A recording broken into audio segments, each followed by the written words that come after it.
복음 통일을 위한 남북 소통 프로젝트 자유!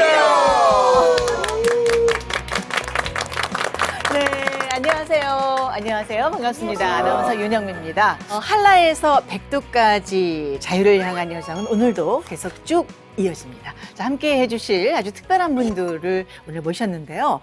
자, 자유를 찾아서 선을 넘은 녀석들. 자, 오자유요. 최초로 탈북 미남들이 이 한자리에 모였습니다. 안녕하세요. 안녕하세요. 네. 오늘은 이렇게 남성분들만 저희가 모셨습니다. 네. 좋으시겠습니다. 남남 중남이네. 네네. 남남 맞나요? 맞아요? 아니다. 아니에요. 제가 네. 광고했네요. 네네네. 예. 아니 근데 박슬기 씨는 제가 소개도 안 했는데 벌써 이렇게 쭉 아, 나오셔서 너무 네, 저희를 즐겁게 이렇게 해주시는데요. 자, 탈북 미남 분들과 이야기를 나눌 생각하니까 정말 가슴이 두근두근 아주 설레는 게 오늘 너무나 기대가 됩니다. 우리 그 남한 가족들도 잘 지내셨나요? 반갑습니다. 네, 자 오늘 오자유어에 아주 반가운 얼굴이 나오셨습니다. 이미 소개를 드렸지만 본인 소개를 좀 직접 해주시죠. 네, 여러분들 반갑습니다. 출산을 하고 막 돌아온 저는 92일차 아기를 둔 엄마이자 또 따뜻한 마음을 지닌 소녀 감성의 박슬기입니다. 오늘 방송을 본격적으로 하려고 머리를 이렇게 묶었어요. 눈이 이게 10시 10분 눈을 해가지고 기독교 방송의 패러다임을 다 깨고 있어요. 아니, 근데 뭐 좋자고 밝게 또 하면 좋잖아요. 네, 좋아요. 네. 근데 저는 이제 아이를 키우다 보니까 네. 사실 우리 오지원 오빠를 진짜 꼭 만나고 싶었거든요. 어. 세 딸을 키운 육아의 진짜 장본인이시잖아요. 그렇죠. 네네. 그러니까 나 진짜 궁금한 게 뭐냐면 아기가 기저귀도 갈아줬어요. 네. 그리고 배도 불러요. 네. 근데 막 우는 거예요. 어. 그래서 졸려서 그런가? 그래서 막 재우는데 하품도 안 하고 졸렵지가 않아요. 그럼 뭐예요? 이유가 뭐예요? 얼굴을 저는 이렇게 최대한 많이 안 보여줬어요. 오. 오. 박슬기 수도 약간 좀 필요하다고. 있어요. 아, 예. 있죠. 난 예. 맨날 아이투아이를 하려고 그러거든. 예. 이렇게 막 얼굴 근육을 많이 써서 좀 재밌게 해주려고 그게 좋죠. 노력을 해요. 좋아요. 곰 세 마리가 한 집에 있어. 아빠 곰할 때는 저 오지아 씨처럼 하고. 예. 네. 그 엄마 곰할 땐 예쁘게 하고 그렇게 하다 보니까 아기가 조금 더 저랑 교감을 하려고 하는 것 같더라고요. 그러니까 애들 웃기는 게 별거 아니더라고요. 헐리우드 액션을 많이 하면 애들 좋아해요. 조금만 반응, 오, 맞아. 좋아해요. 애들 웃기는 거 그거밖에 없어요. 네. 야, 이게 자본주의 여자와 남자들은 확실히 사회주의하고 완전 다르구나. 어떻게 다른 거예요? 뭐가 다를까요? 뭔가 더 이렇게 저 뭐라 할까? 막 그냥 자본주의적으로 막 던져요. 뭐라고 표현해? 저희가 근데 자본주의적인 외모는 아니에요. 죄송해요. 자본주의적으로 이렇게 돈 들여야 되는데 안 그랬어요. 우리 박슬기 씨 덕분에 프로그램이 정말 아주 명랑하고 유쾌하게 시작이 됐습니다. 네, 감사합니다. 자, 오자유요. 특별히 북한 선교 사역을 담당하고 계시는 오성훈 목사님 오늘 아주 특별한 강의를 준비하셨다고 들었습니다. 어떤 네, 강의인가요? 그렇습니다. 아무래도 우리가 북한을 위해서 이제 기도를 하더라도 아는 만큼 사랑할 수 있기 때문에 우리가 북한을 제대로 이해하는 건 너무 중요합니다.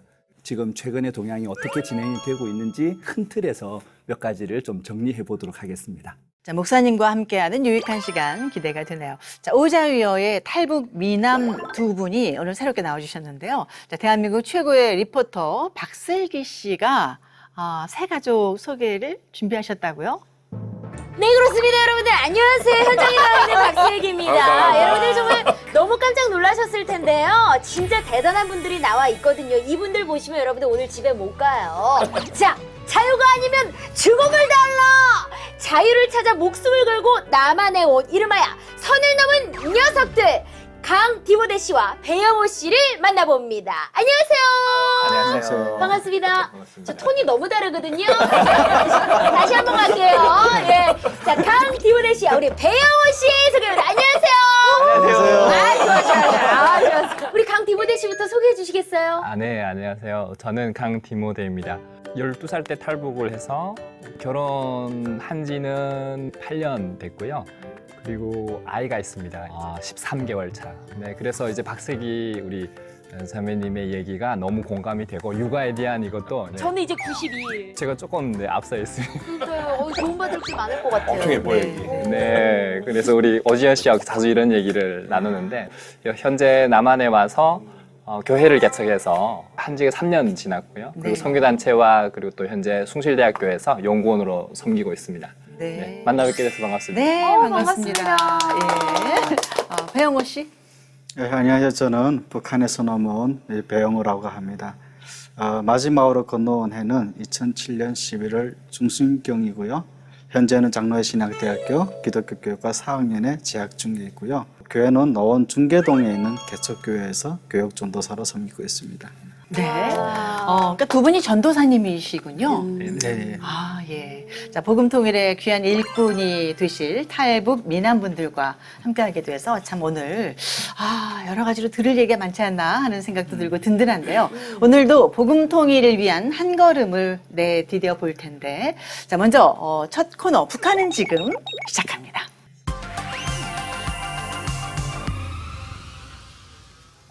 최근 북한의 동향에 대해서 알아보는 시간입니다. 주빌리 통일구구기도회 사무총장 오성훈 목사님 들려주시죠. 네. 아는 만큼 사랑할 수 있고 아는 만큼 기도할 수 있습니다. 최근 북한의 동향과 이해입니다. 제일 북한에 있어서 중요한 건 바로 이제 권력에 어떻게 이동이 되고 있는지 하는 부분이겠죠. 최근에 북한의 권력 이동은 크게 이야기를 하자면요. 전반적으로 군부의 권력은 감소하는 방향으로, 그리고 당과 내각을 중심으로 회귀해가는, 이게 이제 전반적인 흐름이다. 김정일 시대에는 선군 정치라고 하는 걸 하면서 자기가 국방위원장이라고 하는 자리에서 통치를 했습니다. 이것은 헌법상으로는 국가 수반이 아닙니다. 오히려 그때는 국가 수반이 김영남이라고 최고인민위원회 상임위원장이 국가 수반이었었죠. 그러면서 군부의 인물이 아주 강세를 띄었던 시대입니다. 그런데 이제 김정은 시대가 열리고 이제 시간이 꽤 오래 지났잖아요. 저는 기도할 때 김정은 3대 세습 체제는 도저히 안 왔으면 좋겠다고 많이 기도를 했었는데 현실은 되었습니다. 근데 그런 상황에서 이 김정은은 헌법을 바꿔가지고요. 헌법상으로도 자기가 수반이 될 수 있도록 국무위원장이라고 하는 자리로 가서 이제는 당 간부 우위의 추세로 변화가 있습니다. 김정은뿐만 아니라 뒤를 뒷받쳐주는 엘리트 그룹도 우리가 살펴보는 게 필요한데, 최룡해가 지금 서열 2위의 자리에 최고인민위원회 상임위원장으로 지금 있고요. 그 다음에 서열 3위는 내각총리인 박봉주입니다. 근데 이런 서열이 사실 북한의 어떤 권력의 이동을 볼 때 서열은 중요하지만 실제적으로 북한 사회에서 서열 2위는 의미가 없다고 볼 수 있죠. 근데 이 사람들보다 더 중요하게 우리가 보아야 할 사람이 있는데 바로 김여정입니다. 아하. 네, 이 김여정은 김정은의 친여동생이죠. 그래서 2017년에 굉장히 파격적으로 정치국의 후보위원으로 선임이 되게 됩니다. 기억하시듯이 2월 달에 하노이 북미 회담이 제대로 안 됐었잖아요. 그러면서 경질이 됩니다. 최근에 최고인민위원회의 제14기 3차 회의에서 다시 정치국 후보위원 및 조직 지도부 제1부부장으로 복귀한 사실을 우리가 확인할 수 있습니다. 이제 김여정이 이제 어떤 정도까지 북한 체제 내에서 이렇게 활동을 할 수 있을까, 그런 생각을 해보게 됩니다. 사실 김여정 같은 경우는 김 씨 가문 중에는 유일하게 대한민국 땅을 밟았던 사람이잖아요. 그래서 앞으로 남북 교류가 일어날 때 이 김여정의 역할이 어떤가? 오히려 남한과 척을 지는 방식으로 갈 건지 아니면 남북한 교류의 어떤 역할을 할 건지, 이것을 우리가 바라보면서 좀 기도하는 것이 중요하다는 생각입니다. 우리가 관심 가지고 있는 건 이제 북한의 도발입니다. 그래서 올해 들어와가지고 3월 2일과 9일에는 초대형 방사포, 그래서 실질적으로 우리 한국이 가장 위협적으로 보는 건 엄청나게 많은 초대형 방사포들이 한꺼번에 이제 발사를 하게 되면 그걸 이제 막아낼 수 있는 방법이 없다는 게 가장 큰 위협인데, 이것들을 이제 계속해서 시험을 했고요. 두 번째로 3월 21일 날에는 KN-23 단거리 미사일을 발사했는데, 미사일이 발사돼 가지고 끝에 마지막 표적에 이를 때 회피 기동이라는 걸 해요. 그래서 요격을 제대로 하지 못하는 기술을 장착한 미사일이 발사되었고요. 그 다음에 4월 14일에는 또 순항 미사일도 발사를 했습니다. 그러니까 이런 미사일 발사들을 보면 우리가 도대체 북한이 왜 저러는가 그런 생각들을 할 수 있죠. 어쨌든 북한은 내부적인 이게 응집력을 가지기 위해서 계속해서 이런 도발을 해 나가는데 우리 한국 사회는 미사일을 쏘든 말든 전혀 영향을 받지 않고 있습니다. 예전에는 미사일을 한 방 쏘고 북한이 어떤 도발적인 행동을 하면 한국 사회의 주가가 떨어지고 뭐 신용도가 떨어지고 이런 부분들이 있었는데 더 이상 영향을 받지 않는다. 또 하나는 우리가 그런 미사일 발사들을 바라보면서 그러면 북한이 저렇게 또 도발을 하니까 우리는 강경한 걸로 대처를 할 거냐? 저는 각 분야의 역할 분담이 필요하다 이렇게 생각합니다. 첫 번째 국방부 같은 경우에는 강력한 안보 체제를 우리가 갖춰야죠. 그래서 철저한 경계 태세. 통일부는 사실 대화를 하기 위해서 존재하는 부서이잖아요. 그러니까 통일부는 대화를 재개하기 위해서 또 나름대로 노력을 하고 교육부 같은 경우에는 그들을 향해서 평화적인 통일에 대한 기대를 이렇게 업그레이드 시키는 그런 교육이 필요하고 특별히 우리 한국 교회는 아무리 생각을 해봐도 남북 통일을 이룰 수 있는 건 하나님밖에 안 계세요. 하나님께서 북한의 문을 열어주시고 우리에게 복음 통일의 길을 열어주실 것 믿습니다. 저희가 복음 통일을 위해서 어떤 기도를 준비해야 될까요? 3대 세습 체제가 유지되고 있는 상황에서 북한의 본질적인 변화가 오기는 어렵습니다. 소련도 사실 고르바초프라는 지도자가 등장하면서 변화가 왔고 3대 세습을 하고 있는 김정은 같은 경우에는 선대의 것들을 거부하기가 상당히 어렵습니다. 그러니까 이제 새로운 세력이 등장하는 것이 필요한데 3대 세습 체제를 대체할 수 있는 예수 그리스도의 복음을 마음껏 전하게 할 수 있는 제3의 세력, 대한 세력 일어나도록 하나님 도와주십시오. 그렇게 기도하는 것이 가장 중요하다고 생각합니다. 네, 아유 목사님 귀한 말씀 고맙습니다. 그리고 또 궁금한 게 강철환 씨, 요즘에 우리가 또 주목해야 될 어떤 북한 최근 소식 어떤 게 있을까요? 그러니까 일단은 그 리만건 그 당 조직지도부 부장 사실은 권력의 2인자인데 이게 연초에 지금 당 조직지도부 이만건 부장이 숙청당했고 그리고 이제 노동당 간부를 키워내는 당위원회 그 위원회가 해산됐습니다. 그러니까 이게 사실은 북한 권력 투쟁 역사에서 보기 드문 아주 이례적인 현상이고 그리고 이제 김 여성이 이제 권력의 2인자 조직지도부 1부부장이 됐습니다. 이게 그러니까 사실은 그 최근에 들려오는 정보에 따르면 김여정의 명칭을 존경하는 뭐 김여정 동지라고 존칭으로 붙인다고 그래요, 이게. 그러니까 1인 지배 체제에서 아무리 동생이긴 하지만 두 사람이 이렇게 우상 숭배된다는 것은 이 문제가 생기는 겁니다, 사실은. 예, 그래서 이런 권력 구도의 변화가 좀 있는 것 같고요. 원래 유엔 제재가 가속화된 상태에서 코로나가 들어오면서 북한 경제가 이중으로 지금 막혀 있거든요. 그러니까 지금 숨을 쉴 수가 없습니다. 그래서 김정은 정권이 이거를 풀 수 있는 방법도 없어요, 지금. 예, 그러다 보니까 진짜 우리가 기도할 때가 온 것 같아요, 진짜로. 그리고 가장 중요한 부분 한 가지를 좀 말씀드리고 싶은데 원래 김정은이 통치를 하고 나서 4월 15일 태양절은 가장 중요한 그런 행사이거든요. 그래서 이제 참배하는 것이. 그런데 이번 4월 15일 태양절 행사에 참여하지 않았습니다. 않았죠. 예. 그래서 제가 볼 때는 이제 뭔가 변화가 시작됐다고 하는 그런 어떤 영적인 사인이 분명하다.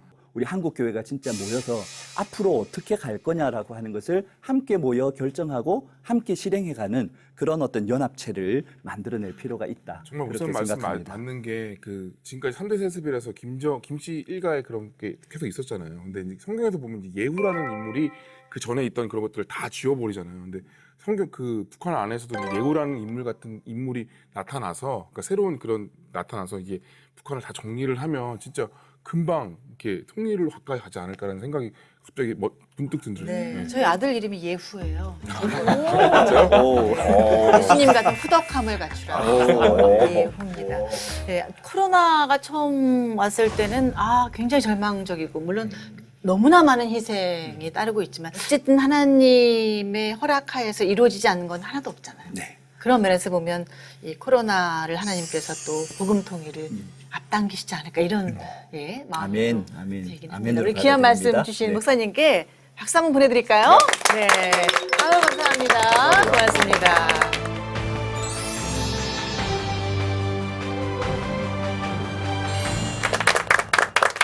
네, 오늘은 선을 넘은 녀석들, 탈북 미남들과 함께하고 있는데요. 과연 자유를 찾기까지 어떠한 여정을 거쳐왔는지 저희가 들어봐야 되겠죠. 지금 탈북 미남분들 옆자리에 탈북 스토리가 적힌 제목이 이렇게 보이는데요. 와, 아니 제목만 흥미진진해. 봐도 정말 어떤 얘기들일까. 아주 쫄깃한 얘기들이 막 네. 있을 것 같아요. 우리가 아까 쉬는 시간에 이제 예. 얘기했는데 내가 한 얘기가 맞나 이렇게 얘기를 하더라고요. 이게 참 궁금하긴 한데 네. 저는 이제 강디모데 씨랑 좀 개인적으로 아는데 저는 이런 얘기 좀 들어본 적이 없거든요. 무슨 얘기래요? 호랑이 굴에 물려가도 정신만 차리면 산다? 이게 진짜 어떤 내용인지 전혀 상상이 안 가요. 어떤 내용일까요 이게? 네, 저도 지금 예전에 제가 좋아하는 문구이긴 한데 지금 또 이렇게 쓰여져 있으니까 또 너무 새롭네요. 다들 새로워요 지금. 네, 다 새로워요. 저는 단천에서 태어났습니다. 이제. 그러면 꽤 이렇게 멀거든요. 1994년에 이제 고난행군이 시작되면서 이제 95, 96, 97, 3년에 이어서 먹고 살기 어려운 그리고 배급제도가 거의 폐지되다시피 하는 그런 상황에 그러니까 저희가 그 세대예요.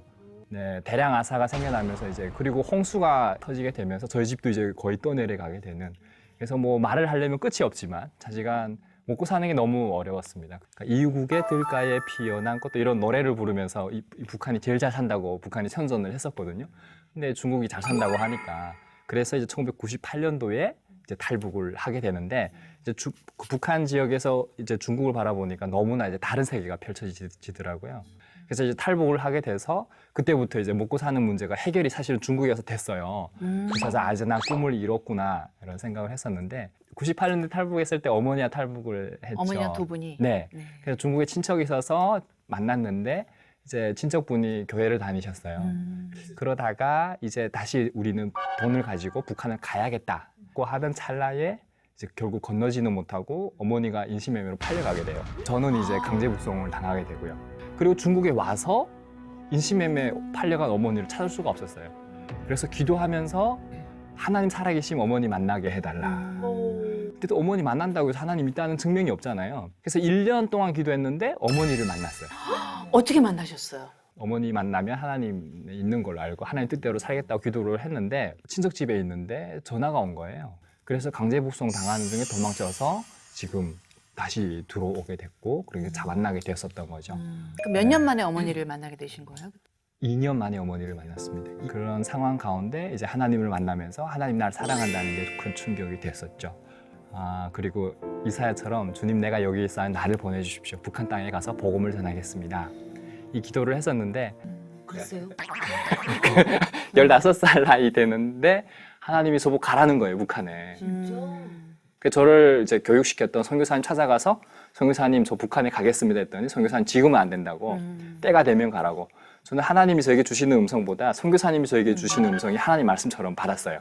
그게 더 좋지. 그게 더 좋죠. 네, 좀 살고 봐야죠. 그거 듣겠다. 죽을 것 그게 더 같잖아. 강하게 들리지. 네, 강하게 들렸어요. 그래서요. 예, 그러다가 이제 친구와 같이 복음 전한다고 확답이 필요하거든요. 그래서 하나님 말씀 달라고. 그런데 그때 당시에 하나님이 여호수아 1장 8절 9절 말씀을 주시더라고요. 그리고 이제 북한을 강을 건너는 거죠. 근데 두만강을 건널 때 어린 나이라 어린 아이 15살? 15살이죠. 네. 건너가자마자 국경경비대에 잡혔고요.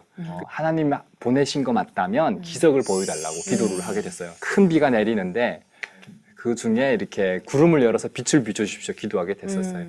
기도했는데 정말 하나님이 1시간 안에 그 역사를 보여주시는 거예요. 그냥 들은 것과 진짜 경험한 네, 거 전율이 그냥 그러면서 북한의 전 지역 다니면서 복음 전했었고요. 그러면서 한 5번 더 들어요. 북한을? 네. 그럼 뭐 감옥에도 끌려가고 하셨어요? 그렇죠. 감옥 생활도 많이 했고요. 우리 형님은 정거리 갔죠. 저는 얼어를 갔었고. 우리 뭐 어디 갔어? 우리 뭐 제주도 놀러 왔었는데 뭐 그거를 얘기하는 게 그래서 그러니까 감옥이잖아요. 네, 감옥이죠. 근데 나는 그 북한 감옥 얘기만 들어봤지 되게 막 심하다 그러던데. 정치범 수용소 가는 게 낫지 저희가 있던 그 오로는 다시 가고 싶지 않아요. 어떤 게 가장 거기서 힘든가요? 그러니까 저도 이 책을 한번 봤거든요. 근데 이 책에 있는 내용을 그러니까 작은 부분만 얘기를 하더라고요. 보통 얘기를 할 때. 오히려 더 순화시켜서. 네, 아주 순화시켜서. 자본주의 사람들은 상상을 못하는 아니 그래도 뭐 한두 가지만 전혀 저희가 상상이 안 되니까 보이부 8개월 정도 하면 이건 엄청난. 감옥 생활을. 그렇죠. 보이부 구루장에 8개월 하면. 그러면 보통 영양실조 벌써 2도. 그러니까 지금 마지막 단계가 3단계인데 영양실조 2도, 1도, 2도, 3도라는 게 있습니다. 그러면 3도는 거의 죽은 사람을 말하는 거고요. 2도까지 걸린 거죠.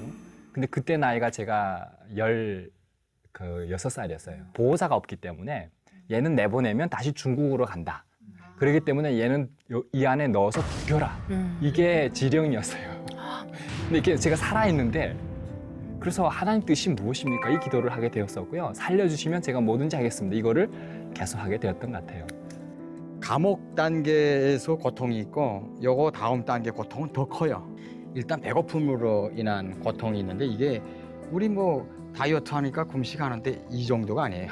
그 배고픔으로 착 사람 다루는 거는 진짜 100mm 못을 제 눈앞에서 너무 힘드니까 100mm 못을 이걸 딱 수직으로 세우고 목을 이게 넣어요. 삼켜요. 그러면 못이 들어가서 위천공을 내면 병원으로 나가서 교양처리로 나간단 말이에요.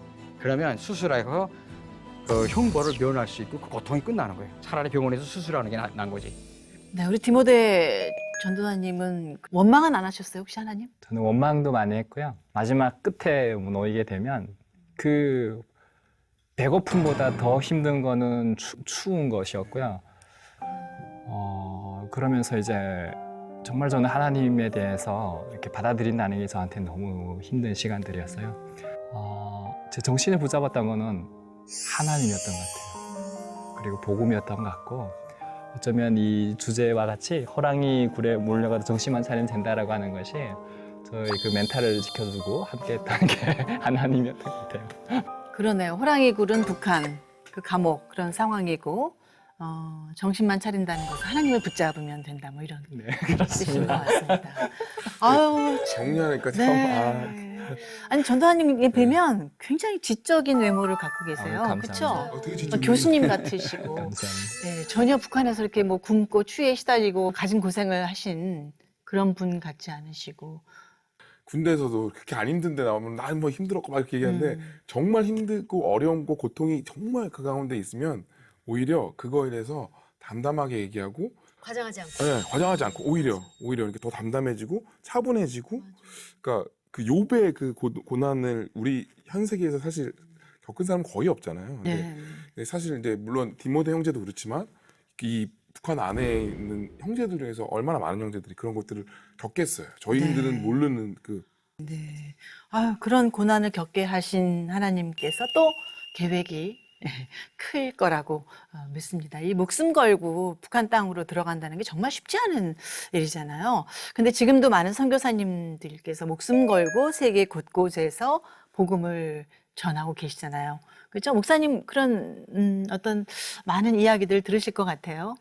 아무래도 이제 우리 탈북민들과 이런 많은 대화들을 나누다 보면 오늘 이 오 자유여라는 이 타이틀처럼 이 자유를 정말로 갈망하는 마음을 가지고 결국은 내가 이제 자유를 얻겠다라고 하는 이제 그런 마음, 살아야 되겠다 그런 마음으로 탈북을 한다고 생각합니다. 그래서 요한복음에 보면 진리를 알지니 진리가 너희를 자유케 하리라 라는 말씀이 있잖아요. 그래서 그 감옥 속에 있지만 내 생명은 그들이 손을 댈지 몰라도 내 영혼은 하나님이 지키신다. 너와 너를 정말 죄와 사망의 법에서 이미 해방하였다. 우리 그 사도 바울이 로마서에서 선포하는 것처럼 그런 어떤 믿음을 가지고 우리가 있다면 이 땅에서 진정한 자유를 우리가 누릴 수 있게 되죠. 그리고 정말 믿음으로 우리가 이겨낼 때 진짜 자유를 우리가 누릴 수 있다고 생각합니다. 저는 이제 디모데의 그 전도사님 얘기를 들으면서 그 생각을 했어요. 그러니까 모든 사람이 다 겪을 필요는 없다. 근데 그거에 대해서 같이 공감해주고 같이 울어줄 수 있고 그 마음을 같이 할 수 있으면 하나님이 그렇게 우리에게 알게 하신 것도 있다라고 얘기를 하더라고요. 근데 이 프로그램이 사실 이걸 들으시면서 만약에 우리가 이걸 공감할 수 있다면 하나님이 그것만으로도 우리에게 알게 하시는 거라는 그런 마음. 맞아요. 사실 우리 형제잖아요, 북한이랑. 그래서 얘기를 들어보니까 오 목사님도 이렇게 북한 선교를 이렇게 시작하게 된 계기가 디모데 전사님한테 되게 비슷하다는 얘기 들었거든요. 저도 하나님으로부터 직접 이렇게 음성을 듣고 사명을 받은 그런 케이스입니다. 제가 대학교를 이제 군대를 갔다 와서 3학년 복학했을 때 1991년도에 선교 횃불이라는 대회를 이렇게 갔었는데요. 그곳에서 제가 예수님을 이제 새롭게 만난 거예요. 저는 모태신앙인이었거든요. 그 밤에 집회를 하는데 주님께서 말씀을 주시는 거예요. 네가 지금까지 잘못 살았다. 그때부터 진짜 예수님을 주님으로 영접하고 하나님께서 너 선교해라는 마음 주셨고 그래서 이제 신학대학원을 진학을 하게 된 거예요. 선교 한국이라는 대회에 제가 갔을 때 네가 앞으로 섬길 나라가 북한이다. 이런 음성을 주셔서 그때부터 이제 북한 선교에 헌신을 했고 논문을 제가 이제 3개를 썼는데 국내에 학위 논문이 북한 선교로 3개 있는 건 저밖에 없지 않을까. 네, 그렇게 생각합니다. 아, 예, 은근슬쩍 이렇게 또 좋습니다. 네. 십자가를 걸고 국경을 건넜다. 오, 야, 잠깐만 영화 제목 느낌도 살짝 나는데 강철환 씨 네. 뭐예요? 뭐 배우로 출연하셨나요? 아, 제가 뭐 십자가의 의미를 알고 걷는 건 아니고요. 저는 이제 북한에 수용소에 있을 때 그 여독 수용소가 구역이 2개로 있었어요. 근데 한쪽 구역은 이제 완전 통제 구역, 거기는 아예 못 나오는 데가 있었고, 우리는 이제 풀려 나올 수 있는 가능성이 있는 구역만 따로 있었어요. 근데 그 못 나오는 구역에 그 원래 이제 모태 기독교인들, 그러니까 목사님들 그 거부하지 않는 사람들 있잖아요. 이런 분들이 다 거기 끌려가가지고 정신으로 이제 다 이렇게 뭐 거의 뭐 소멸되는 거죠, 거기서 완전히. 그때 저는 거기서 이제 기독교인들을 본 적이 있었어요. 그 완전 통제 구역에 가지는 않았지만, 그러니까 기도하는 분들이 있었는데 한 번만 더 하면 끌려간다고 경고까지 했는데도 불구하고 또 기도하더라고요. 그게 제가 처음으로 본 기독교인들의 모습이었고, 그래서 친구들하고 14명이 탈북을 결심해가지고 왔는데 다 잡히고 2명만 이제 국경까지 왔어요. 같이 온 친구의 친구가 거기서 이제 밀수를 하더라고요. 그 당시만 해도 많은 목사님들, 선교사님들이 그 해산 앞에까지 와가지고 선교를 많이 했습니다, 그때. 그래서 강을 건너는 북한 아이들이 전부 다 십자가를 다 달고 있었어요, 그때. 웬만한 아이들이. 예. 그래서 우리가 거래했던 그 애가 십자가 목걸이를 달고 있더라고요. 그래서 이게 생명을 지키는 부족이라는 거예요, 이게. 그죠. 그러니까 우리는 생명을 걸어야 되는데, 그래서 그 돈을 제가 지불하고 그 십자가 목걸이를 제가 달았죠. 새벽 2시에 강을 건넜는데, 건너면서 저는 이제 김일성 배지를 바위에다 올려놓고 돌로 찍었어요. 그래. 딱. 너가 끝이다, 이제는. 중국 땅을 이제 쫓겨다니는데, 북한의 보위부가 일주일 간격으로 저희를 따라왔어요. 왜냐면 저희는 그 정치범 수용소 출신이기 때문에 무조건 잡아야 돼요, 저희는. 저희가 국제사회에 노출되게 되면 북한에 가장 감추고 싶은 수용소가 드러나기 때문에 잡으려고 들어왔죠. 근데 그 아슬아슬한 순간을 다 피하게 해주셨고, 저희가 대련항에서 밀수배를 타고 건너가야 되는데 우연하게 선교사님이 오셔가지고 그 저희를 위해서 그때 기도를 해주셨는데, 그때만 해도 저희는 이제 기도가 뭔지도 몰랐어요. 하지만 이제 목숨을 걸어야 되는 상황이다 보니까 그 기도에 저희가 이제 같이 기도를 했죠. 근데 이제 정말 기적같이 그 위험한 순간들이 다 지나갔고 이제 저희 한국으로 오게 됐는데, 그래서 그 순간순간이 다 하나님이 살리셨던 그런 기회였던 것 같아요, 저는. 네. 이후에도 또 하나님의 기적을 체험하는 그런 사건이 있었다고 들었어요. 정치범 수용소라고 하는 것은 우리 강디모대 전도사님도 이렇게 경험을 했지만 그런 단계로 내려간 사람이다 보니까 벌레만도 보던 사람들이죠.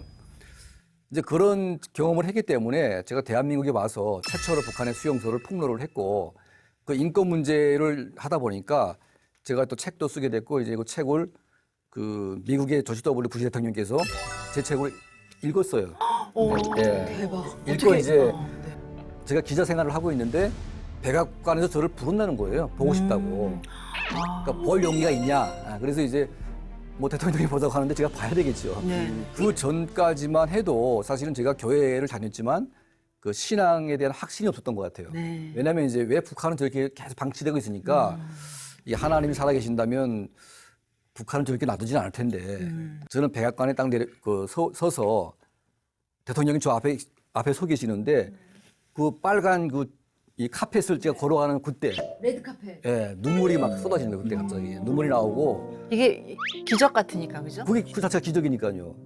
제가 백악관에 올 일도 없었고, 정말 북한에 있었으면 정말 벌레만도 못한 그런 사람이었었는데 전 세계 언론이 다 비치고 혼자 가신 거예요? 혼자 갔죠. 예. 그래서 미국에서 대통령 딱 만나고 나서 딱 그 다음 날 되니까 난리가 난 거예요, 완전히. 40분 동안 북한의 인권 얘기를 했죠. 예. 그래서 이제 미국의 대북 정책이 인권 정책으로 바뀌게 됐고 북한을 강도 높게 비판하게 되는 이제 그런 계기가 됐죠. 그래서 북한의 인권 문제를 전 세계에 확산시킨 그런 계기를 하나님께서 만들어 주신 것이 아닌가 그런 생각이 듭니다. 달리 보여요. 그러니까 네. 굉장히 제일 낮은 곳에서 하나님이 예. 가장 높은 곳까지 이렇게 우와. 쫙 올리셔 올리시는 거잖아요. 예. 진짜 이게 어떻게 보면 영화보다 더 영화 같은 너무 예, 재밌어. 이야기. 진짜 영화 제목 맞네요. 그러니까 지금도 제가 사실은 그 부시 대통령한테도 편지가 계속 와요. 그래요? 그 텍사스에 가가지고 네. 제가 만나자고 하게 되면 만나게 해줘요. 어머, 그래요? 네, 같이 좀 가면 안 될까요? 다시 해먹고 싶은데 저. 지금 말씀하실 때 대통령 이야기 나온 뒤로는 어깨가 이만해졌어요. 네. 지금 그만하시면 안 돼요. 스포트라이트가 그냥 쫙 오, 이렇게. 지금 장난 아니에요. 뭔가 핀 조명 떨어지고 있어 지금. 네, 그렇군요. 우리 최성국 씨, 남한에서 다시 태어나다. 이런 그 제목이 옆에 있네요. 어떤 내용인가요? 일단 그 이제 강철한 대표님 얘기랑 들으니까 언젠가부터는 이렇게 이런 간증을 들으면 막 이렇게 막 주체할 수 없는 이런 눈물이 막 나오려고요. 제가 이제 북한에 있을 때는 제가 하고 싶은 일들은 다 불법이었어요. 그러니까 이제 뭐냐면 제가 컴퓨터 사진이라는, 그러니까 디지털 카메라를 찍어서 프린터를 인쇄하는 게 컴퓨터 사진이라는 거예요. 그러니까 그것도 대단한 기술이어서 엄청 돈을 벌 수 있는 컴퓨터 사진, 뭐 컴퓨터 판매, PC방도 조금 했었고 한국 영화 복사 판매도 했었고. 북한에서. 근데 제가 하고 있는 모든 일이 다 단속 대상인 거예요. 그리고 불법인 거죠. 그러니까 저는 항상 삶과 죽음을 왔다 갔다 하면서 살았어요. 매일매일 전쟁터 같은데 한국은 자유시장 경쟁을 할 때 북한은 집단주의 감시를 하는 거죠. 그래서 세상에서 제일 힘든 게 뭐냐 하고 물어보면 저는 감시받는 거라고. 네, 그렇게 서로가 서로를 감시하는 그런 시스템인데 친구가 친구 감시하고 가족이 가족을 감시하고. 이게 저는 성경을 보고 다 이해됐어요. 이해되더라고, 북한이 왜 그런지. 그런데 제일 힘든 게 어떻게 돼서 제 잘못으로 온 집안이 감옥에 들어간 거예요. 어머니가 아들을 고발해야 되고 아들이 어머니를 고발해야 되고 누나를 고발해야 되고 지금 이런 상황에 와서 서로 조사해서 서로 잡아내는 거죠 지금. 근데 어느 날 어머니하고 누나한테 가서 야, 네 아들이 이러고 했다. 성국이가 다 말했다면 맞다고 이렇게 인정도 하고 이런 모든 비인간적인 것을 경험하면서 지금까지 어디 간증이라든지 이런 데 가면 저는 이렇게 말해요. 세상에서 아무리 포악하고 잔인한 짐승이 있다고 해도 그런 인간만큼 간악한 그런 짐승은 없다. 저는 정말 말로 이렇게 하지 정말 힘들어요. 그래서 저는 남한에 와서도 어떻게 정말 다시 새롭게 태어나게 됐는데 탈북자 구출 활동을 어떻게 돼서 이렇게 진행하게 됐어요. 그래서 그 과정에 하나님을 경험하는 그런 계기들이 많았어요. 제가 잊을 수 없는 건 담배를 끊게 되는 거죠. 제가 13살부터 담배를 피웠어요. 13살부터요? 네, 그때부터 조숙한 건가요? 디모데이 전사님 13살 때 그렇게 고생하셨는데 담배 피셨어요? 북한에서는 담배술 해야 남자답다고. 담배도 못 하는 게 뭐. 손모시 아주 제대로 드셨네요. 태양 날라리. 네. 그래서 그 담배를 그때부터 피웠는데 하나님을 알게 되면서부터 담배를 피는데 굉장히 창피하더라고요. 진짜 창피해요. 어떻게 말해야 돼? 진짜 담배 피다가 모르는 사람하고 눈 딱 마주치는데 그 사람이 날 비웃는 것 같더라고. 내가 이걸 펴야 돼? 그러다가 어쩌다가 면접을 봤는데 거기 대표님이 우리 회사는 담배 피는 사람하고 이혼한 사람은 안 받아요. 담배 피해요? 그러는 거예요. 그래서 아니요 그랬더니 아니 완전히. 그래서 그런 경험하면서 한 달이 지나니까 담배 끊게 되더라고요. 딱 끊게 돼서 이제 5년이 지났는데 아직도 안 펴요. 진짜 담배를 그래서 이거 하나님이 담배를 끊어주시는구나. 어느 순간 주변을 둘러보니까 기독교인들로 다 체인지된 거예요. 제 주변 사람들은 주 안에서 모두 형제고 자매고 내가 무슨 걱정이 생기면 자기 일처럼 손해보면서 와서 도와주고 마태복음 3장에 보면 예수님이 그 모친과 동생이 찾아왔다는 그 말씀을 듣고 이렇게 말씀하시는 거죠. 누가 내 동생이고 모친이냐? 요게 모인 사람들을 봐라. 하나님과 함께하는 뜻대로 사는 자들이 내 형제고 모친이고 동생이다. 주 안에서 예수의 피를 나누면 피를 나눈 형제고 자매가 된다. 이거죠. 이게 우리는 피를 나눴구나. 예수 피, 누구든 예수 피를 주면 경험한다. 복받는다, 구원받는다. 막 이러면서 다시, 그러니까 글보다 경험하게 되면서 새롭게 태어나더라고요. 진짜 맞는 것 같아요. 어떻게 보면 어쩔 때는 이제 가족들이랑은 연락을 잘 안 하게 되는데 같이 예수 믿는 같은 교회 형제들이랑 자매들이랑 이렇게 얘기하다 보면 더 깊은, 그러니까 내가 모르는 하나님에 대해서 이제 알게 되고, 솔직히 남한과 북한은 이제 하나님을 아는 그 관점이 다르잖아요. 근데 그거를 이렇게 같이 얘기하다 보면 되게 이게 깊이 맞아요. 친해지는 그런 걸 느낄 때가 있어요. 이게 어떻게 보면 주님 앞에서 형제구나라는 그런 생각이 들더라고요. 네, 네. 저는 제목으로 봤을 때는 가장 강렬한 게 소매치기에서 전도사로.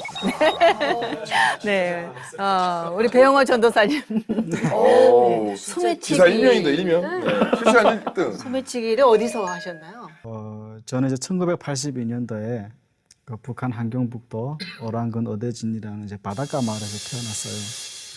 2살이 되던 해 아버님과 어머님과 이혼을 하셨고 5살에 새어머니가 들어왔어요. 집안에 뭐 어떤 대소사 일을 저를 시키는 거예요. 그냥 너무 화가 나가지고 그 물을 기르러 갔었는데 물바켓을 우물 안에 빠뜨려 버리고 그다음에 돌아서서 집을 나왔어요. 9살부터 길거리 생활을 이제 시작을 했던 거죠. 일명 말하는 이제 뭐 소매치기, 저 벨따기가 저기 고기 무슨 할복 물고기 그 가공하는 일이 아니고 벨따기라는 말이 이제 북한에는 소매치기 하는 애들이 용어예요. 그 면도칼을 쓰는 애들 보고 벨따기를 한다요. 이렇게 쓱 해가지고. 네, 배낭을 따기는 사람들 보고 벨따기를 한다. 저는 이제 소매치기보다도 이제 벨따기 쪽이 제일 가까웠었고 이런 작가님이 몰라가지고 거기다가 물고기 강호목이라고 했어요. 뭐 하시는 거예요 지금? 가로 엮고 가로 닫고. 가로 엮고 가로 네. 제가 저거 보고 제가 말씀드려야 되겠다 싶어가지고 네, 작가님이 민망해 하시는데 지금. 그러다가 이제 학교에서 저를 이제 더는 이제 컨트롤하기 힘들겠다고 생각을 하고 정성에 있는 학원에 보내게 돼요. 한국을 말하면 이제 과학원하고 비슷한 책인데 과학원? 제가 이제 부모님이 이붓 어머니다, 새어머니, 북한에서는 이붓 어머니라는 표현을 쓰는데 이붓 어머니다 보니까 이제 얘는 더 이상은 이제 학교에서 이렇게 부모님 자체도 컨트롤하기 힘들다. 북한에서 말하면 이제 문제아였죠. 잡아다 이렇게 놓으면 계속 도망치고 하니까 학원에 보내자고 학원에를 저를 보내게 됐어요. 학원 보내는 거 좀 느낌이 다르네요. 우리 북한 분들 아시지만 학원이라고 하면 북한에서는 학원이라는 이미지가 되게 좋게 박혀 있어요. 왜냐하면 좋게요? 학원이라는 그 상상은 아주 좋게 해서 완전히 멋있게 했어요. 근데 들어가니까 이건 제2의 구호소예요.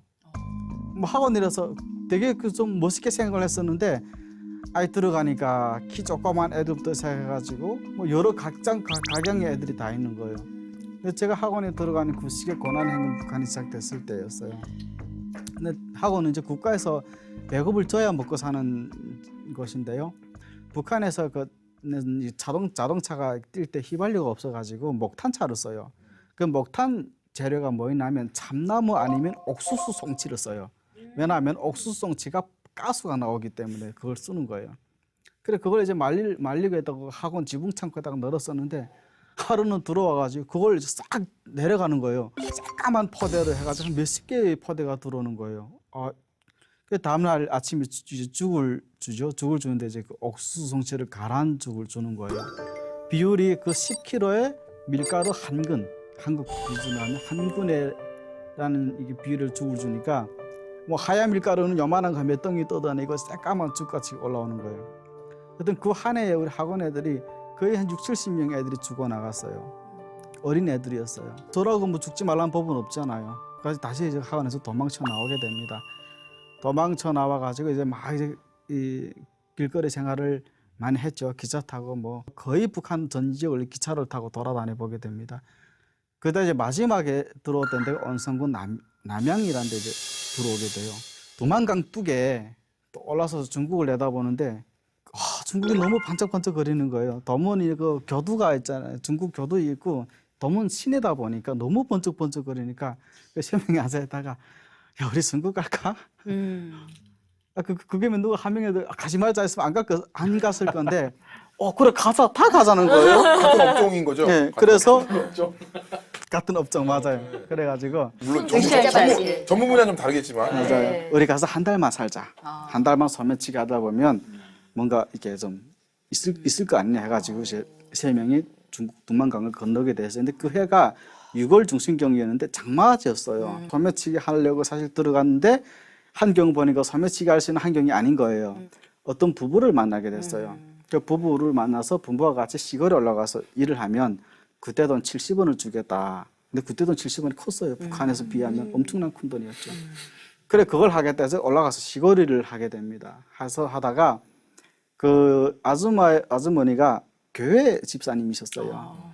그래 한번 교회 같이 가자 했는데 우리는 교회에 대한 이미지가 너무 안 좋게 교육을 받았기 때문에 그 선교사가 그 청강수 여기다 도적놈이 넣어서 애를 죽이고 이런 소만 들었기 때문에 와서 겁이 나더라고요 처음에는. 근데 그분의 도움을 인해 가지고 제가 중국 교회에서 이렇게 운영하는 산에 들어가서 살게 됐어요. 근데 그때는 이제 중국 교회가 참 중간다리 역할을 참 잘해 주셨고 첫 이미지가 이제 하나님을 믿는 분들을 만났을 때는 너무나도 멋있고 진짜 저분들 같으라면 하나님 믿어도 되겠다. 이 선교사님들 하면 이런 분들이 참 너무 좋아서 그분들로 인해 가지고 제가 이제 신앙을 접히게 된 계기가 되었던 거예요.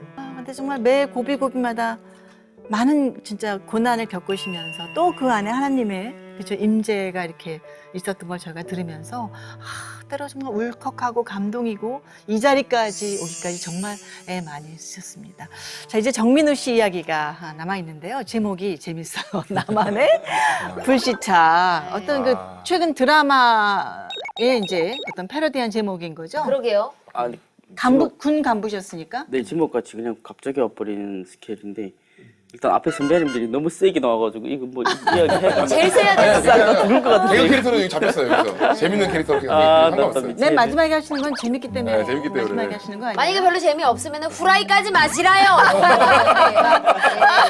저는 뭐 알다시피 군인이었고요. 저는 장군님밖에 몰랐어요. 저는 장군님? 김정일밖에. 그리고 하도 교육을 어릴 때부터 그리 받아가지고 그냥 17살에 그냥 군이 나가서 뭐 열심히 해갖고 육사같이 가서 장교대에서 뭐 열심히 하다가 일단 어차피 뭐 돈이 있어야 되잖아요. 또 그러니까 북한에서 돈벌이 한다고 중국에 넘게 됐습니다. 일단 중국 너무 쉬워요. 군인들은 해산에서 어차피 군복만 하니까 그냥 갔다 오면서 돈 줄게 이러고 1인당 200원씩 주기라고 한 걸 넘었습니다. 근데 그때 갔다가 바로 오려고 했던 거예요? 아니 지금 왔다 갔다 몇 번 했으니까요. 돈 벌러 들쭉이라고 막 따라. 어렵게 강 넘고 이게 아니라 그냥 아니야, 갔다 올게. 아니, 갔다 올게 하고 갑자기 확 떨어지네요 느낌이.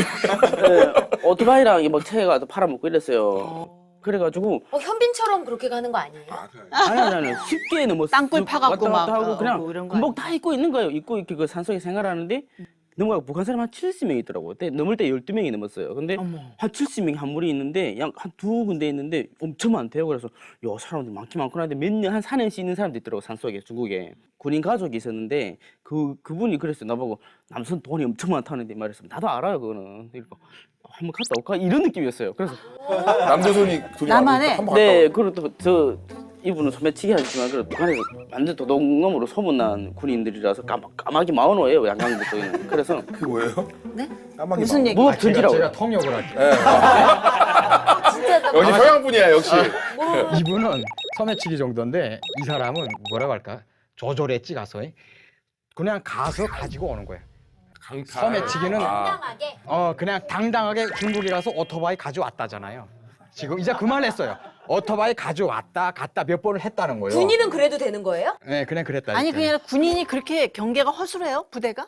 군인들은 좀 양강도 쪽에는 좀 세요. 그래서 경찰들도 함부로 건드리지를 않아요. 왜냐면 계속 두드려 맞고 이러니까. 진상이구나. 맞아요. 딱딱 진상. 여기 텝인 거고. 네. 산속에 이틀 있다가 그럼 남성 갔다 오자. 그럼 가서 자세 돈이 나서 시커 버려갖고 오자. 이래갖고 돈 벌러 떠난다고 떠났습니다. 떠났는데 군인들이 인원수도 많고 하다 보니까 연방대한테 추격을 받게 돼요. 그런데 추격을 받게 된 순간부터는 다시 돌아갈 수가 없게 됐어요. 왜냐면 현직 군인들이 군복 입었지 한 데다 북한이 동포가 됐어요. 그러니까 넘어가면 구제재판 총살입니다. 진짜로. 전시재판 돼서 그래서 이거 상황이 이상하게 돼버린 거예요. 너무 그래서 가볍게 얼떨결에. 생각하셨네요. 네. 그래서 쫓기다 보니까 내려기 너무 깊숙이 들어가 버린 거죠. 어떻게? 예, 그래서 못 나오고 있는데 옷을 좀 갈아봐야 되는데 계속 쫓아와서 그래서 12명이 다 찢어졌어요 일단. 뭐 쫓기다 보니까 다 찢어지고 하다가 진짜 그 솔직히 나만 쫓아왔어요. 장교 군복 입었어 그 새끼들. 이상하게. 나만 쫓아왔다고요. 장교 군복 입었으니까. 터졌는데 본인. 계속 쫓아오는 거야 막. 인상이 쫓아올 인상이야. 중대장이니까 혼자 쫓아간 현빈이었구나. 현빈. 그놈들이 이거 좀 머리 때리더라고. 나만 쫓아가서 어디다가 너무 급해서 한 3일 쫓겼어요. 그러다 보니까 장백상 쪽에 넘어가면 뻘이 많아요. 네. 잘못 움직여 빠져 죽어요. 그래 거기를 때려갔어요. 너무 급해서. 근데 거기 한 12시간 있었어요. 12시간 있었는데 그 뻘에. 예, 발이 땡땡 부른 거예요. 근데 ben망대는 직국이 있지 하니까 못 들어와요. 뒤로 들어오면 죽는 거 아니까. 근데 총을 졸직 막 쐈어요. 총을 쏘면 하는데 그때 중국에서도 난리 났습니다. 그때. 그 기사도 많이 떴어요. 북한 군인들 지금 나를 와서. 때려 못 도망갔다고. 네, 때려 도망다니다고. 그래 여기 국제 막 총을 안 가지고서 그렇지. 총을 안 갖고 있어서 국제 수사가 붙어서 바로 잡힐 판인데 그래서 뻘에서 한 12시에 딱 나와 보니까 다 같아요. 어디 가서 없대요. 그때 제가 울면서 북한에서 그래 하나님이라서 많이 하죠. 아무도 모르는 많이 하죠. 하나님 하늘에서 막 요즘 떨어져라 막 이런 느낌이 뭔가 계속 그냥 도와주세요. 도와주세요. 도와주세요 막 기도하면서 계속 울었어요. 왜냐면 북한 남자는 울면 지는 거라 했거든요. 그래서 절대 안 울고 또 있다가 너무나도 배고프고 힘들어서 그 뻘이 보면 그 고인물 있잖아요. 버거지 봐 지렁이 같은 막 떠 있는 거 그거 먹으면 힘들고 배는 고파면 먹긴 사라지잖아. 그래 걔 나왔는데 다 가고 없대요. 그래도 고맙게도. 근데 중국 땅이 아니면 중국 땅이 중국 내륙에 땅. 아주 깊숙이 들어간 거고. 그래서 나왔는데 걸지를 못하겠는 거예요. 신발이 빵빵 부러갖고 막. 뻘에서 있었으니까. 그래서 이렇게 칼로 째기고 발을 햇빛이 다 말렸어요. 이렇게 딱 원래 말렸는데 더 고통스러운 거 있다. 딱 쫄면서 막 터지는 거야. 피 탁탁 터지는 거야. 쫄면서. 야, 또 머리 아프대요 그때. 그래가지고 그때 나무 꼭대기 올라가서 한 반나절 먹고 나무 위에 올라가서 뻑뻑뻑뻑 거기 바람 불었어요. 막 그러니까 그때 모인 게 4명이 모였어요. 매일 있다가 싹싹싹 찾아오는 거야 다. 꼭 이것 때문에. 거짓말 아니 후라이 아니에요? 군대에서 통화를 했어요. 진짜로? 진짜 심각하게 말하는데 웃는 소리 아닌데 진짜. 미안해요. 아니, 너무 거짓말 같아. 갑자기 예능이 됐어. 여기 갑자기 되게 다큐였다가. 진짜란데. 네 명이 뭐였어요? 군인들이 이제 친구들. 다 흩어졌던 사람들이니까 그때 가족들도 한 게 뭐였어. 그래서 다 살아있네 이래서 그때 교육을 준 거예요. 잡히지 마라. 잡히면은 우리 구세재판에 가서 다 죽어야 돼. 아버지 엄마 다 죽어야 돼. 그럼 먼저 살아남은 사람 연락하자 이러고 일단 흩어졌는데 그때 솔직히 앞에서 한 2명 잡힌 거 봤어요 다. 그래서 울면서 살아남기 시작했는데 밤에 숨어있는데 여름이다 보니까 9월 28일 그때 되다 보니까 모기 새끼가 새까맣게 달아붙는데 나 짖지 못하니까 냄새 나니까 너무 힘들어서 막 그때 기도를 했어요. 동북쪽으로 올라갔어요. 원래 러시아로 넘어서 한국 올라가려 했거든요. 근데 러시아는 시베리 지방 한 일주일 걸어도 집이 없대요. 굶어 죽는데. 그래서 다시 가자 이렇게 어디 갔냐면 연결이 내려간 거예요. 그래 연결 쪽까지 가기까지 한 보름 걸렸어요. 그래 연결이 갔는데 그 연결에 한국 교회들 가면은 목사님들 좋은 사람들 많다고 막 하대요. 그래서 거기 가면은 남성 갈 수 있대. 그래서 갔어요. 가서 한 6군데를 돌아다니고 6군데, 7군데 교회를 찾아다녔어요. 네. 뭐 연장만 떼고 연길에. 영장만 떼고 막 들어갔는데 교회에서 막 난리인 거예요. 지금 너네 때문에 지금 교회 또 문 닫기 생겼다고 나가라고 막. 그러면 어느 목사님 2분이 돈을 주셨어. 200원씩. 그래 그때부터 교회를 안 다니기 시작한 거죠. 죄송합니다. 진심이었습니다. 진짜로. 그때 다 막 울면서 막 도와주셔서 막 개했어요 막. 그래서 막 그때 안 도와줘가지고 돈을 준대. 그렇네.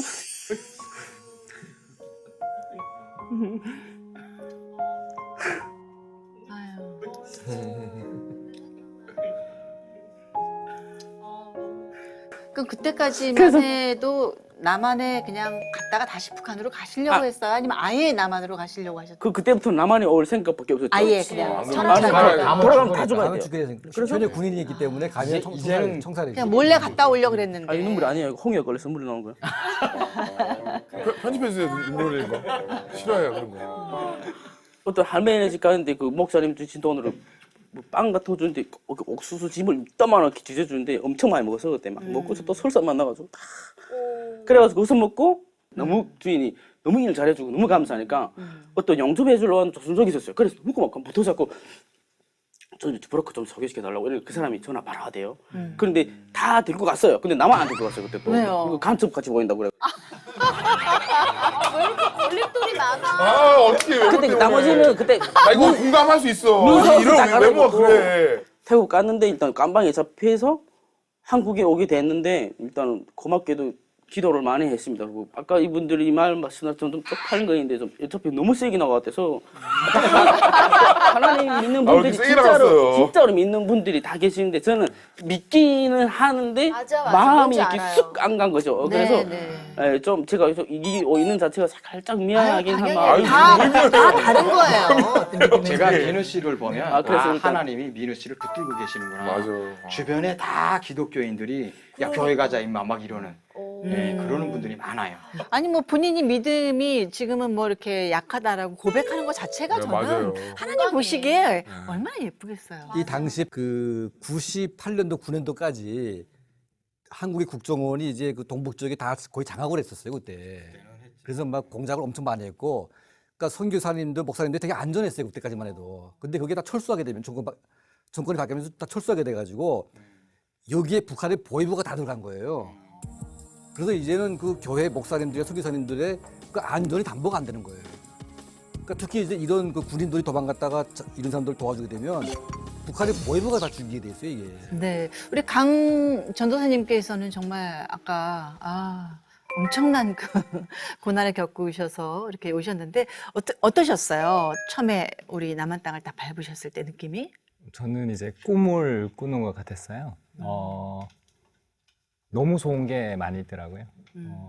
참 하나님께 감사한 게 너무 많았고, 뭐든지 이렇게 보장받을 수 있는 이런 자유민주주의에 대한민국에 왔다는 것이 얼마나 감사한지 처음에는 그 기쁨이 너무 컸어요. 이게 한류 문화를 저는 빨리 접하게 됐어요. 그래서 한국 드라마 첫사랑부터 시작해서 다 저는 그 90년대, 99년도 그때 아마 시청률 그 첫사랑 나왔을 때 있잖아요. 배영준 씨부터 시작해서 네. 쫙 하고 다 그걸 이제 지켜보면서 저도 이제 살았기 때문에, 그래서 남한에 가면 이분들을 만난다는 게 너무 좋았어요. 아, 그러셨구나. 아까 이제 그런 얘기를 잠깐 들은 것 같은데 남자가 눈물을 흘리면 북한에서는 지는 거다. 지는 거라고. 오늘 한 번 지졌네. 아니 눈물 흘린 거 아니랬어요. 아니 눈물 아니에요? 눈물 아니고 홍역 때문에 눈물 나기 때문에. 네. 우리 탈북 미남들의 어떤 눈물 스토리 듣고 싶어요. 어떨 때 눈물을 흘리시나요? 우리 최성국 씨는? 사귀던 연인하고 이게 참 헤어질 때 야, 남자가 창피하게 그 눈물이 나오더라고요. 근데 그거 보면 그만큼 북한에서 메말라 있었다는. 맞아. 예, 그러다가 한국에 와서 그 죽었던 감성 이런 게 착 살아난 것 같아요. 네, 그렇군요. 우리 배영호 전도사님은 언제 우시나요? 저는 한국에 와가지고 제가 동생하고 한번 헤어지게 됐어요. 북한에 있을 때. 제 셋째 동생이었는데 교회가 가끔 보고 싶을 때 많이 울었어요. 한국 와서 8년이라는 세월을 이제 살았는데요. 아마 그 힘든 것들이 아마 있었지 않는가. 예, 우리 강철환 씨는 언제? 그러니까 저는 사실은 이제 동생을 데리고 나왔어야 되는데 그때는 그럴 상황이 아니었어요 완전히. 뭐 비가 오거나 뭔가 이제 좀 기분이 좀 울적할 때 이제 동생이 생각이 나게 되면 이제 눈물이 주르르 나오더라고요. 네, 그러시군요. 강디모대 전도사님은 눈물이 좀 많으실 것 같아요. 저는 많이 울었다고 생각하는데 부모님 생각하면서 제일 많이 울고요. 그리고 사역을 하면서 제가 구출 사역을 한 지가 이제 10년 차 되었는데요. 많은 탈북민들 만나고 하면서 계속 이렇게 울게 되는 것 같습니다. 그게 남의 얘기가 아니고 나의 얘기고 내 가족의 얘기라고 생각하니까. 정민우 씨는 언제 이렇게 부모님, 뭐 가족 이럴 때 생각이 나나요? 눈물이요? 눈물이 날 때는 이제 어차피 뭐 가족들하고 헤어졌으니까 뭐 추석 때라든가 명절 때 눈물이 많이 나고, 진짜 또 눈물이 날 때는 눈이 한번 찔렸을 때. 아니 눈에 야. 누가 눈을 찔러요? 그거 찔렸어요? 이게요 조선인민군 개그예요. 인민군 아. 개그, 공산당 개그. 그것도 걔가 아닌데 진짜 아니에요? 누가 찔 눈물 나오지 당연히. 네, 북에 이제 가족이 있다면 꼭 어떤 전하고 싶은 말씀이 있으실 것 같아요. 한번 방송을 통해서 좀 말씀해 주시죠. 아빠 엄마 저 청소로 성공해서 통일된 대한민국에서 즐겁게 만나요. 제가 맛있는 거 많이 사드리고 편하게 해드릴게요. 네. 또 눈물 날까봐 츤데레처럼. 오늘 그 탈북 미남들의 자유를 향한 생생한 여정을 저희가 들어봤는데요. 모든 과정 속에서 역사하신 하나님의 은혜와 사랑까지 다시 한번 절절히 느낄 수 있었던 정말 소중한 그런 시간이었습니다. 자, 슬기 씨, 오늘 그 첫 시간이었는데 오자유와 함께한 소감 듣고 싶네요.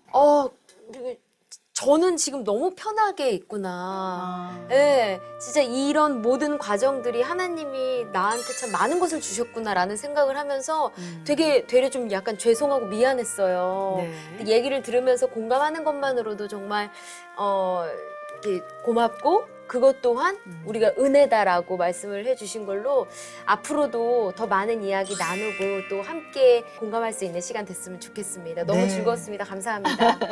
네, 우리 목사님은 또 그 누구보다도 굉장히 공감을 많이 하셨을 것 같아요.